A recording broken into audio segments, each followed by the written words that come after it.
tudo bem com vocês? Eu espero que sim, né? Espero que estejam respeitando aí o isolamento social, né? Fazendo a quarentena direitinho. Espero que a higiene esteja redobrada, lavando a mão. Se tiver que ir às ruas, use o álcool em gel. Espero que esteja tudo bem com vocês e com a família de vocês. Bom, o meu nome é Tamires, para quem não me conhece, eu dou aula em 2 unidades do Colégio Força Máxima, Vilar dos Teles e Duque de Caxias. Hoje a gente vai ter aí uma aulinha de geografia, né? Na verdade, a nossa primeira aula aí através do canal, que é o módulo 4. Esse módulo 4, alguns já tiveram em sala de aula. Quem já teve esse módulo vai prestar atenção de novo, né? Porque pode ser aí que surgiram dúvidas. E aí você vai prestar atenção, vai voltar, né? Como esse vídeo é gravado, tá no YouTube, você tem aí o privilégio de voltar para ver se realmente entendeu. E para quem não assistiu a aula em sala, né? Mais atenção ainda, atenção redobrada, tá? Como eu falei, eu sou professora de geografia, então vocês vão pegar lá a sua apostila, né? Do 7º ano, botar lá no capítulo 4, né? No módulo 4, para acompanhar aí a nossa matéria. É bom que você esteja sentado num lugar confortável, que dê para você fazer anotações importantes sobre a aula, né? O que você julgar importante você anotar, porque a gente está num processo de aula, né? Mesmo que seja cada um na sua casa, a gente precisa ter esse compromisso para que essas aulas sejam bastante produtivas. Eu vou fazer a minha parte e vocês farão a parte de vocês, beleza? Então vamos lá, né? Os domínios morfoclimáticos é a matéria de hoje. O que a gente precisa entender, né? Antes de falar propriamente sobre essa matéria, a gente precisa voltar das nossas matérias anteriores e lembrar que o Brasil ele é um país continental, ou seja, ele tem uma extensão territorial muito grande. Isso faz, logicamente, que a gente tenha paisagens diferentes no nosso território. Quando a gente sai do Rio de Janeiro e vai, por exemplo, para o sul do Brasil, a gente já vê aí, já percebe um clima diferenciado, uma paisagem diferenciada. Isso faz com que a gente tenha necessidade, né, com que ao longo dos anos se teve a necessidade de dividir essas paisagens no Brasil, para a gente conseguir entender realmente como que funciona esse país, né? Um país tão grande, ele precisa ser estudado, ele precisa ser compreendido. Então, pelo fato de termos paisagens diferenciadas, né? O nosso território é muito grande, então temos paisagens diferenciadas. O Aziz Absaber, que é um geógrafo muito importante, criou esses domínios morfoclimáticos, né? Aqui eu tenho um livrinho do Aziz Absaber, tá? Um livrinho que ele fala pra gente, que ele explica realmente pra gente sobre cada um desses domínios que a gente vai ver hoje na aula. Esse aqui é o Aziz Absaber, só para vocês verem, né? Que foi desse livro aí que a gente se baseou. Então, os domínios morfoclimáticos, eles são importantes para a gente conseguir compreender o Brasil. É um assunto muito importante para a geografia, tá? Então, vamos lá. A conceituação, né, do domínio morfoclimático. O que é esse domínio morfoclimático? Ele é a interação de 3 elementos principais, que é o clima, a vegetação e o relevo. Esses 3 elementos unidos, integrados, eles formam uma paisagem diferenciada. Então, se eu tiver, por exemplo, um clima equatorial, um relevo de planície, uma vegetação latifoliada, com árvores de grande porte, eu vou ter um domínio característico, tá? Então, a junção, a interação desses 3 elementos vão gerar para mim uma paisagem, um domínio morfoclimático diferenciado, tá? Então, domínio morfoclimático é uma área que integra o clima, a vegetação e o relevo e resultam um determinado tipo paisagístico. Então, o domínio morfoclimático nada mais é do que uma paisagem que vai se diferir de outras paisagens, tá?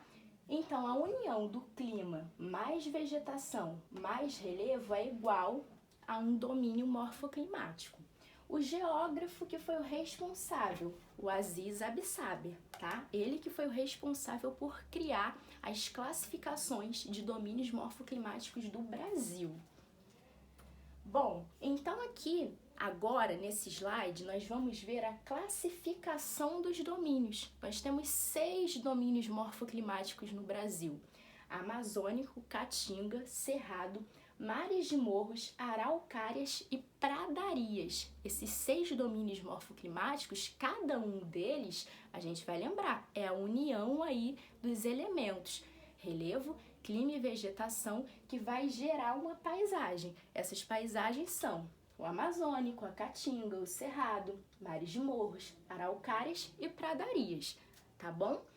Então vamos lá, nesse mapinha aí a gente consegue ver um pouquinho onde está localizado cada domínio morfoclimático no Brasil.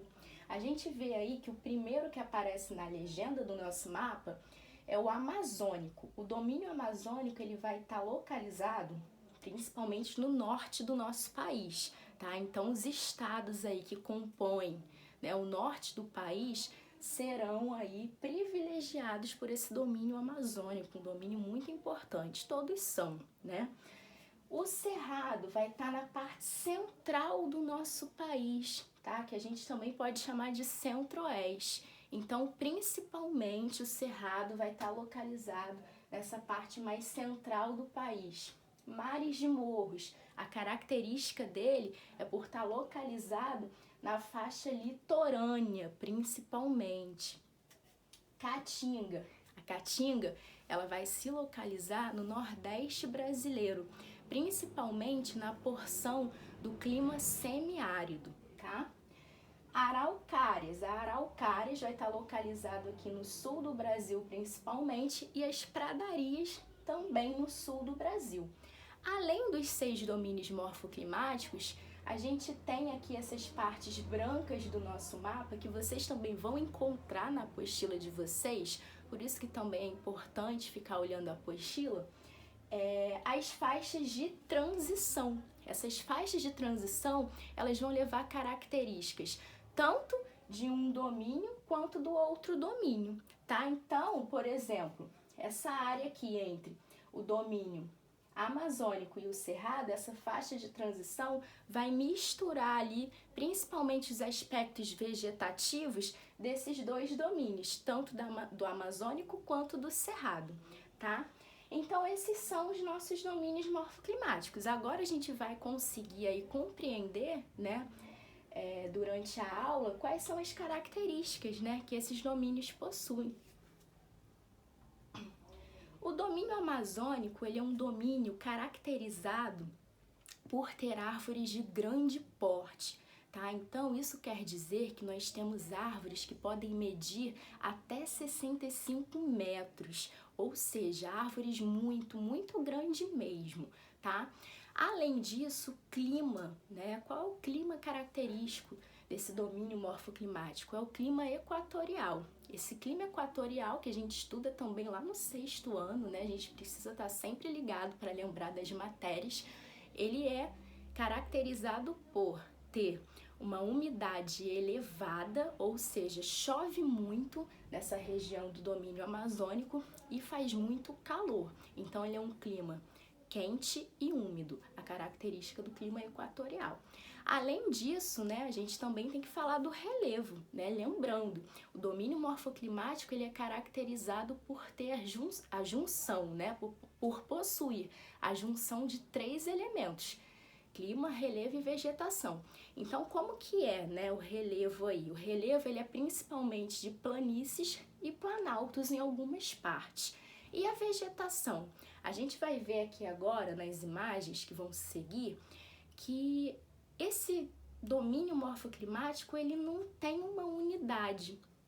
Ele tem sim árvores de grande porte, mas existem aí áreas que têm peculiaridades, que a gente vai ver agora. Então, os estratos vegetativos, eles vão mudar, né? Modificar de acordo com as áreas que a gente vai ver. Então, o primeiro domínio, o primeiro extrato vegetativo, a primeira mata é a mata de terra firme, que a gente vai ver aqui agora, tá? Essa mata de terra firme, a gente consegue visualizar que as árvores elas são de grande porte, tá? E não tem alagamentos nessa área, diferente da mata de várzea, onde a gente tem alagamentos, dependendo da cheia dos rios. Então, se os rios, né, se chover muito e os rios encherem, consequentemente, essa área vai ficar alagada, tá? E a mata de igapó, que a gente vai ver agora, já tem aí uma característica de alagamento durante o ano inteiro, tá? Então, a gente viu aí 3 características de matas dentro do domínio amazônico, tá? A primeira que a gente viu foi a terra firme, depois a mata de várzea e por último vimos aí a mata de igapó. A gente precisa entender que todos esses estratos aí vegetais se localizam dentro do domínio amazônico. Bom, esse domínio amazônico, né, como que é a característica da vegetação dele? Ele tem uma característica de vegetação latifoliada. Isso quer dizer que as folhas são bastante largas e ao longo do tempo ele vem sofrendo aí um grande processo de degradação, de devastação ambiental. Ou seja, a gente tem aí o avanço da fronteira agrícola, muitas áreas estão sendo desmatadas para a gente ter a produção tanto de monoculturas como a soja e também criação de gado. Então, as queimadas, né, que realizam aí nessa área do domínio morfoclimático amazônico, elas acontecem por quê? Porque os grandes fazendeiros, né, os latifundiários vão chegar nesse domínio e vão desmatar para poder produzir ou a soja principalmente e também a questão do pastoreiro, né, da criação de gado. Então a pecuária e a agricultura são muito responsáveis aí pelo desmatamento da Amazônia. O domínio que a gente vai ver agora é o domínio da Caatinga. Esse domínio ele é caracterizado principalmente pelo clima semiárido, tá? A gente também pode chamar de sertões secos. Caatinga, sertões secos são modos da gente chamar esse domínio morfoclimático. A Caatinga, né, como eu já falei, ela tem a característica, ela é caracterizada pelo clima semiárido e o clima semiárido ele é um clima muito quente e seco, ou seja, os índices pluviométricos, as chuvas, elas não são distribuídas durante o ano. A gente não tem uma boa quantidade de água nesse domínio morfoclimático. As pessoas que ali vivem sofrem com a escassez de água, tá? Então, o clima semiárido é característico por ser um clima seco.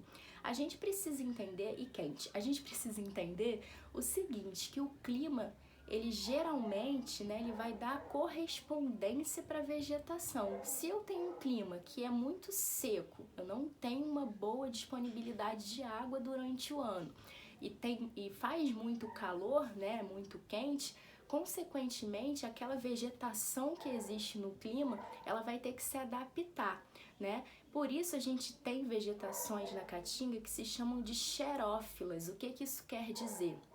A gente vai ver agora, tá? Essas vegetações xerófilas, elas são vegetações mais espinhentas, tá? Ou seja, elas perdem as suas folhas. Por quê?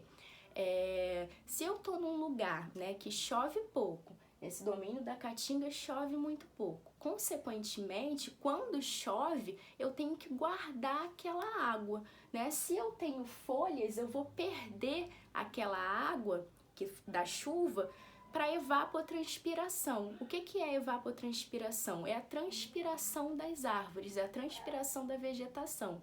Quando eu tenho folhas aqui nessa vegetação, imagine, choveu, né? Então a minha vegetação, imagine que está cheia de folhinhas aqui. Então choveu, caiu as gotículas de água em cima da folha. O sol vai fazer com que essas águas evaporem, voltem para a atmosfera. Para que isso não aconteça, consequentemente nós teremos espinhos, tá? Ao invés de folhas. Então elas perdem as suas folhas para poder se adaptar a esse clima, tá? Além disso, as raízes, né? Não dá pra gente ver aqui nessa imagem, mas as raízes são muito profundas para tentar captar a água do lençol freático, tá? Então a gente viu aí as características do clima bem associadas com o tipo de vegetação da Caatinga, que lembrando, né, uma vegetação considerada xerófila. Em relação ao relevo, a gente tem aí alguns planaltos e depressões nessa área do domínio morfoclimático da Caatinga. Esse domínio ele sofre principalmente com a desertificação. A desertificação é um processo que torna os solos inférteis, tá? Por conta aí do pisoteio do gado, né, da pecuária, esse gado ele vai compactar o solo. E aí, quando chove, as águas não conseguem adentrar do jeito que deveriam, né? Não conseguem, por exemplo, nem abastecer o lençol freático e nem irrigar aquele solo de maneira correta, porque o solo está compactado, tá? Então isso aí é uma dificuldade encontrada. A desertificação é um processo que se acelera cada vez mais e torna os solos da Caatinga inférteis. Nós vimos aí sobre a Caatinga, agora a gente vai entrar no outro domínio morfoclimático, que é o domínio dos cerrados. Tá? O cerrado ele vai estar localizado na porção central do Brasil, pegando estados principalmente do centro-oeste brasileiro. O clima do cerrado é considerado o tropical típico ou tropical continental, tá? Então ele tem aí uma estação seca bem definida.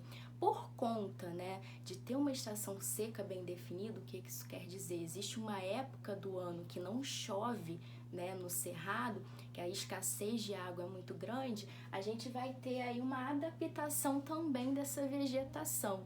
Então nós teremos aí uma vegetação bem retorcida, como a gente pode ver aqui na imagem, no livro de vocês também vai ter, e a casca dessa vegetação é muito grossa. Não teremos vegetação de grande porte, como é o caso lá do domínio amazônico.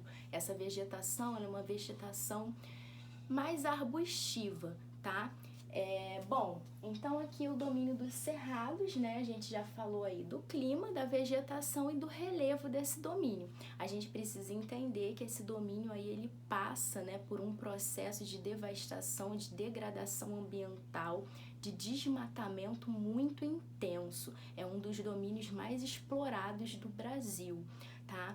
Por quê? Principalmente a partir da construção de rodovias, né, para que a gente chegasse, para que o governo e as pessoas conseguissem chegar até Brasília, esse domínio aí, a partir desse período, ele vai começar a sofrer muito com a sua exploração.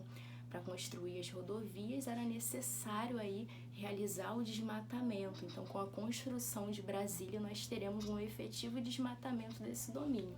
Mas, para além disso, nós teremos também o desmatamento associado à fronteira agrícola, tá? Então, muitas queimadas são realizadas nesse domínio para que a gente tenha aí tanto a criação de gado, né, o pastoreiro, a agropecuária em si, tanto pecuária e também agricultura. Bom, esse domínio é o domínio dos mares de morros. Passou aqui, bom, mares de morros. O domínio dos mares de morros, o nome já diz, né? Ele é caracterizado aí por esses morros. Se a gente olhar a imagem, a gente tem a impressão de que realmente é um mar, né? Um horizonte assim, cheio de morros.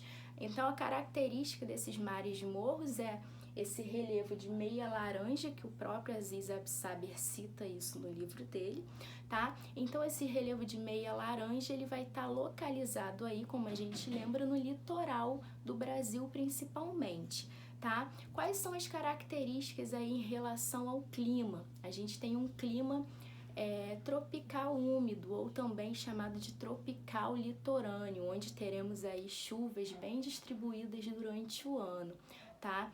A vegetação, ela não perde as suas folhas durante o ano, tá? Então, a gente considera aí um domínio que tem uma vegetação de grande porte, mas não é uma vegetação igual à vegetação do domínio amazônico, tá? A gente não pode confundir isso. É uma vegetação que não vai perder suas folhas durante o ano. O relevo é esse relevo caracterizado de morros, e o clima litorâneo ou tropical úmido. A gente precisa entender que esse domínio morfoclimático ele foi muito desmatado durante os anos, tá? Então, ele foi o nosso primeiro domínio, né? A gente ainda não tinha essa constituição de domínios morfoclimáticos, mas se a gente fizer a comparação, ele foi o primeiro domínio a ser desmatado. Por quê? Como ele é localizado no litoral, e foi pelo litoral que os europeus adentraram o nosso território, chegaram no Brasil, ele foi aí um domínio muito explorado desde o nosso período colonial. Então foi retirado inicialmente o pau-brasil, né, que a gente conseguia achar em abundância nesse domínio, tá, na Mata Atlântica, que é o tipo de vegetação desse domínio de mares de morros, e, consequentemente, esse domínio foi muito desmatado durante os anos. Depois a gente vai ter todo o processo industrial, o crescimento das cidades, então tudo isso fez com que esse domínio seja um domínio muito desmatado. A Mata Atlântica, atualmente, ela é praticamente inexistente no Brasil. Bom, esse é o nosso penúltimo domínio morfoclimático, tá? Que é o domínio das araucárias. Esse domínio ele vai estar localizado no sul do Brasil e ele é considerado um domínio de planalto, tá? As araucárias, que é esse tipo de vegetação aqui, elas serão encontradas em locais bem altos, com altitude de mais ou menos de 500 metros por aí, tá? Então, o que a gente precisa entender? Esse tipo de vegetação é considerado uma vegetação aciculifoliada. Por que a gente chama de vegetação aciculifoliada? Porque essas folhinhas que ela tem são folhinhas bem fininhas, como se fossem agulhas. Então a gente utiliza esse termo para designar esse tipo de vegetação, tá? Então essas são as araucárias que a gente encontra no sul do Brasil. O clima, né, desse domínio é o clima subtropical, é um clima ameno, é o clima mais ameno do Brasil. O que isso quer dizer? A gente tem aí no inverno baixas temperaturas nesse clima, é o clima mais frio do Brasil, porque vai ter influência aí direta da massa polar atlântica, tá? Esse domínio ele sofreu, né, sofre até hoje durante muitos anos com a exploração da madeira das araucárias, tá? E também a exploração relacionada à indústria de celulose, a fabricação de papel, tá? A mata de araucária também pode ser chamada de mata dos pinhais, tá? É um outro modo da gente chamar esse domínio morfoclimático. Bom, então agora a gente vai aí, né, saindo das araucárias, nós vamos entrar no último domínio morfoclimático do Brasil, domínios das pradarias, que a gente também pode chamar de pampas gaúchos ou campanhas gaúchas, tá? Vou mostrar a imagem aqui para vocês. Quando a gente olha a imagem, né, geralmente quando eu passo essa imagem na sala, os alunos veem na apostila, eles acham que tudo isso já foi desmatado, né? Toda essa paisagem aqui foi desmatada, mas na verdade não.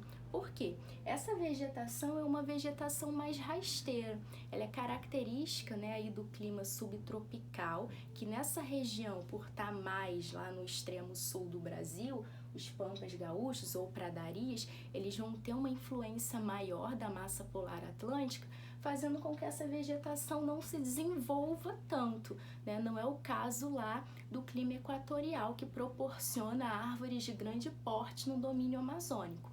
Então, os domínios das pradarias terão aí essa vegetação mais rasteira, tá? Herbáceas, gramíneas, são as características da vegetação. Em relação ao relevo, nós teremos aí as chamadas coxilhas, tá? Que são colinas que se apresentam nesse relevo, nessa paisagem de domínio morfoclimático das pradarias. Então, a gente tem uma vegetação bem rasteira, a gente tem algumas colinas, né, em relação ao relevo, e o clima é o clima subtropical.